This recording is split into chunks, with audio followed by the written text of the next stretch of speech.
Some are comfortable living a minimalist aesthetic lifestyle, while others need luxury cars and expensive real estate to feel financially free. However, the basic concept of financial independence remains the same. When a person controls their finances, deciding how they can create their sources of income, independent of the employer, government, or other outside organizations. Financial independence is a worthy goal everyone should strive for. There's a huge spectrum, from financially dependent to financially independent, along which people progress toward the ultimate destination of financial freedom. It's not all or nothing. Each level provides benefits, and the further along the spectrum you move toward your goal, the more these benefits can positively impact your daily life. This is Financial Independence 101. Make a plan. Before you do anything related to finances, define your current status and ultimate goals. What are your current income and expenses, and will they change? What standard of living do you want in retirement, and how much does it cost? How much do you need to save? Do you need to increase your income? Will you have any income from your pension or other sources at retirement? As you start saving, continually monitor your progress and make any changes to your plan if necessary. Spend less than you earn.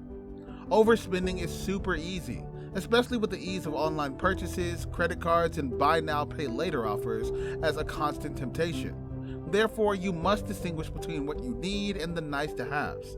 The best way to do this is to create a budget listing essential expenses like housing, utilities, food, transportation, insurance, and debt payments in one column, and extras such as entertainment, dining out, and vacations in another. A shortcut for budgeting is to use the 50-30-20 rule. This means targeting 50% of your income towards needs, 30% towards wants, and 20% towards savings. Understand income taxes. When you land your first job after graduation, it can be tempting to equate your salary or hourly compensation with your total income. But before you start mentally spending that amount, remember that the state and federal governments require a certain tax percentage.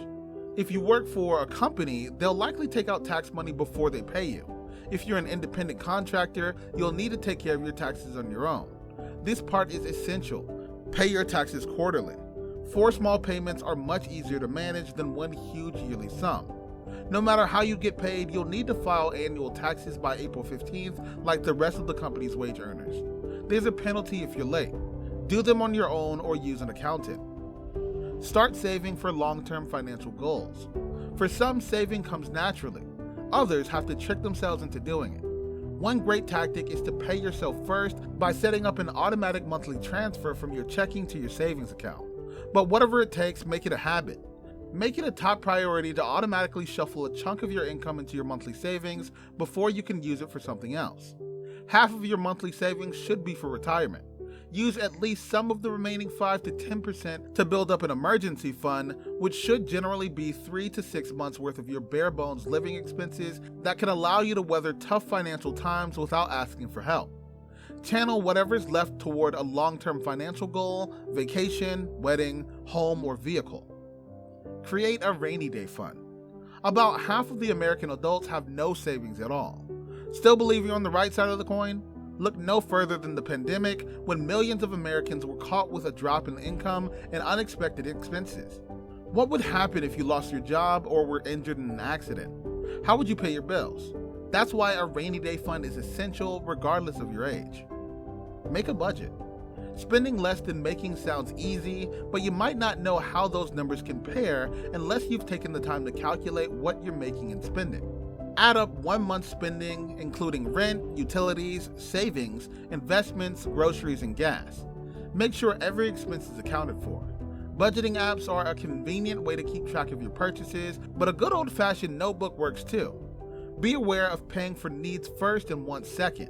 When saving for a vacation or another splurge, that second category may need to shrink for your long-term goal. Think retirement starting now. It's super easy to postpone retirement savings when you're young, but the sooner you get started, the less you'll need to save.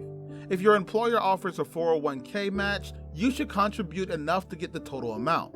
If you're self-employed, consider opening a traditional or Roth IRA. They each have different tax advantages that make one a better choice depending on your situation.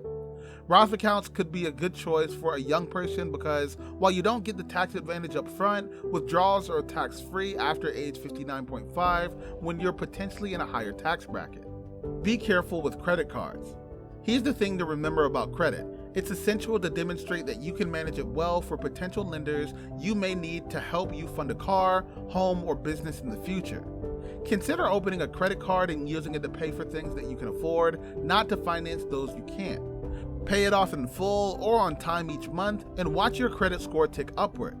Remember, whatever you don't pay off at the end of the month will still be waiting, plus an interest charge the following month.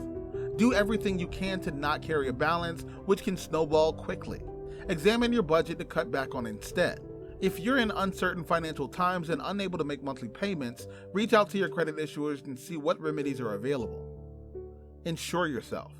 Insurance can be a challenging responsibility to appreciate at first. The trade-off of your monthly payment isn't something you can see or watch grow. It's more about the peace of mind that if something unexpected happens, you'll be financially equipped to handle it. Regarding vehicle insurance, shop around until you find the best fit for your needs and budget. You'll also want to do the same for health insurance if your employer doesn't provide it. It's also wise to consider life insurance. Buying when you're young and healthy locks you at a low rate. That could be in the double digits monthly, depending on the type of coverage and if you're healthy 20 or 30 something. Inexpensive and responsible. Now that's financial intelligence. Invest wisely. The freedom to choose not to work is not an impossible dream, but requires consistent discipline and dedication.